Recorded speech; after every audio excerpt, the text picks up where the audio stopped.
Ladies and metalfish, this is your hard-boiled and handsome duelist, Daddy Janjo here. So, welcome back to the month of GX. When it comes to the lineage of Yu-Gi-Oh sets, many point to Cyberdark Impact as one of the worst core sets of them all. This was the 7th set of the GX era that was released on November 15th, 2006. In regards to the complete history of the game, this was still fairly early on. So why does this set in particular have the reputation among the worst compared to something like Legend of Blue Eyes White Dragon, a set full of weak normal monsters?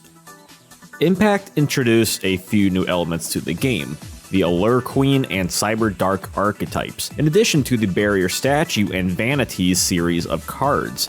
Allure Queen is a level-based archetype with the least amount of support in the theme, sporting 3 main monsters and 1 support card. Of course, the Black Flame Dragon Allure Queen is not.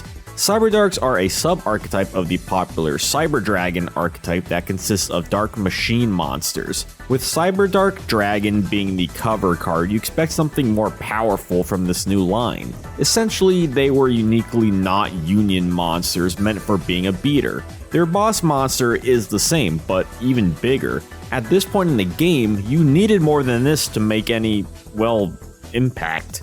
On the other hand, Barrier Statues and Vanities would be relevant later down the road. The statues are support cards to stop your opponent from special summoning attributes other than whatever statue is on the field.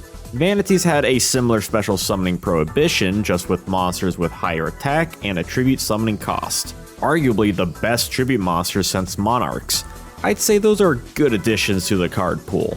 Another aspect Impact introduced were column-based mechanics, way before Link monsters. Back then it was called Senate cards because of the new card, Senate Switch.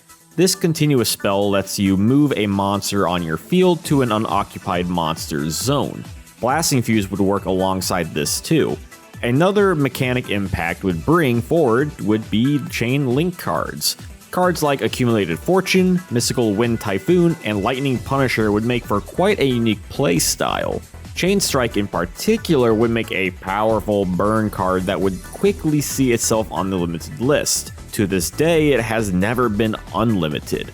And if you're enjoying this video, go ahead and give it a like and sub to the channel if you haven't and want to see more historic Yu-Gi-Oh content. If you want to support the channel further, consider checking out my Patreon for exclusive posts and early access to new videos. Generally, when people discuss cards in this set that made a splash, they tend to look at a few cards. The first of which is Instant Fusion, a spell akin to Magical Scientist. It lets you special summon a level 5 or lower fusion monster for a turn.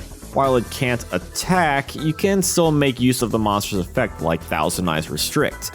Later formats would use this card for a variety of extra deck mechanics for level, attribute, and typing would be important alone. And unlike Scientists, you didn't have to summon a monster first.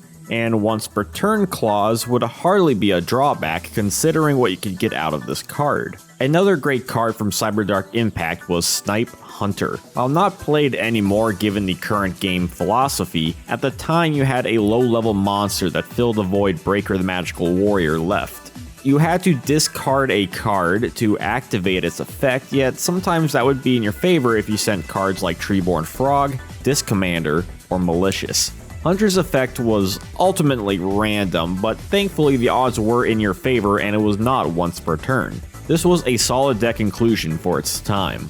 We're not done yet, as Black Horn of Heaven would be a powerful card too. This counter trap is superior to its Metal Raider's original since it negates a special summon with no cost.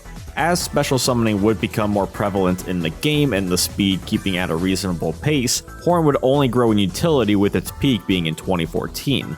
That's really it when it comes to power cards from this set. Sure, there are cards that seem neat, like Counter Cleaner or Degenerate Circuit, however the set just didn't shake up the meta in any major capacity save for Snip Hunter's soft landing. To be fair, that's also how a majority of GX sets went. A few decent cards, some of which didn't see immediate play, with the rest being stinkers. As an example, let's look at Shadow of Infinity, released on May 17, 2006. Metacars from this set would include Demise, King of Armageddon, and Treeborn Frog. This is another case of, despite no one playing these cards on release, they would see play in 2007. That's why GX formats didn't really catch on until 2007, because the usable pool of new cards took so long to compile. But as we can see, even SOI had less defining cards than everything Impact did as a whole. Not only did Impact introduce a plethora of stun cards, it expanded the concept of columns and chain links. At least 3 of the new singular cards would see meta use too. I think duelists see this as one of the worst sets due to the only card that saw play for quite some time was Snip Hunter, which wasn't like a chaos monster in regards to power, and any other good card from the set would have to wait quite a while to become relevant. When they did, the damage to Cyberdark Impact's reputation was too late. At least LOB was the TCG's first set, so it got some leeway in that respect. Is Cyberdark Impact one of, if not Yu-Gi-Oh's worst sets ever? Given all the evidence I presented, I'll let you be the jury on this one.